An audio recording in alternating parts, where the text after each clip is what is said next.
stop everything you're doing right now because Dwayne Johnson, The Rock, the man who has conquered Hollywood, wrestling, and basically everything he's ever touched, just opened up about something that completely broke me.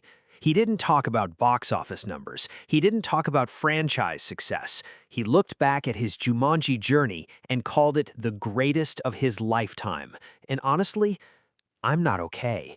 If you haven't already, smash that subscribe button and let's get into this because what he said is absolutely beautiful. There's this moment we all experience when something we love comes to an end, that bittersweet feeling of looking back at the memories, the friendships, the laughter, and realizing just how much it all meant. And that's exactly where The Rock is right now. He just shared a string of images from the set of Jumanji Open World, the final chapter of this modern franchise, alongside Jack Black, Kevin Hart, and Karen Gillan. In his caption, it hit me like a truck. He wrote, "All jokes aside, our Jumanji journey has been the greatest of a lifetime." The greatest of a lifetime, from a man who has literally done it all, who has headlined WrestleMania, starred in billion-dollar franchises, become one of the most recognizable faces on the planet, and yet when he looks back at this decade-long adventure, this is what he calls the greatest. That's not just PR speak, that's genuine. But here's the thing that makes this even more emotional. This isn't just any franchise for The Rock. This is personal. This is about legacy. The original Jumanji, released in 1995, starred Robin Williams, and The Rock has carried that torch with so much respect and reverence. Earlier this month, he made a confession that completely broke me. He admitted that he stole the iconic dice from the set of Jumanji Open World. Not just any dice, one half of the actual pair that Robin Williams used in the original 1995 film.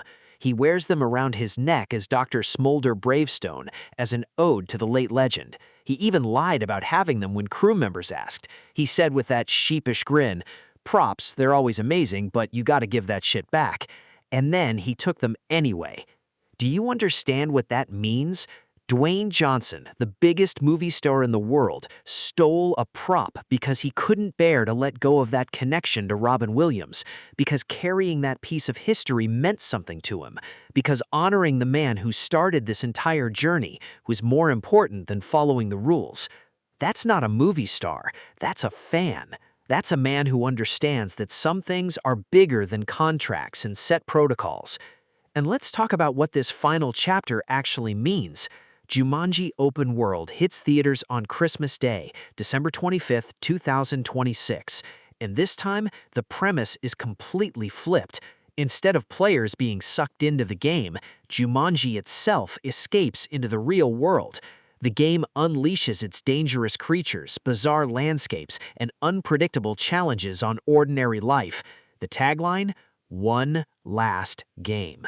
This is it, the conclusion of a journey that started back in 2017 with Welcome to the Jungle, continued with The Next Level in 2019, and now ends here. And here's what I keep coming back to. The Rock called this the greatest of a lifetime. Not one of the greatest, the greatest. He's been in Fast and Furious, he's been in Moana, he's been in so many massive franchises. But this one is different. Because Jumanji isn't just about the action or the comedy, it's about friendship. It's about the chemistry between this cast that feels so effortless. It's about honoring a legacy that started decades before he ever stepped into Dr. Bravestone's shoes. One source described the franchise as a rare creative adventure filled with pure fun and genuine heart. And you can feel that in everything The Rock says about it. Standing on set, Johnson admitted he had chills thinking about the 30-year journey that Robin Williams started in 1995. 30 years, and now he's closing that chapter with the same love and respect that Williams brought to it in the first place. He's thanked everyone who has worked on Jumanji since 1995, calling it wild that 30 decades later, hundreds of cast and crew members continue to work on the franchise because of their love for it. At the end of the day, this isn't just a movie announcement. This is a love letter to the fans, to the cast, to Robin Williams, to everyone who made this journey possible. And honestly, I'm so grateful we got to be part of it. But what do you think? Are you ready to say goodbye to Jumanji? And does The Rock stealing Robin Williams' dice make you love him even more? Drop your thoughts in the comments below, and don't forget to like and subscribe for more deep dives into the moments that shape our pop culture. Because this is how you end a legend.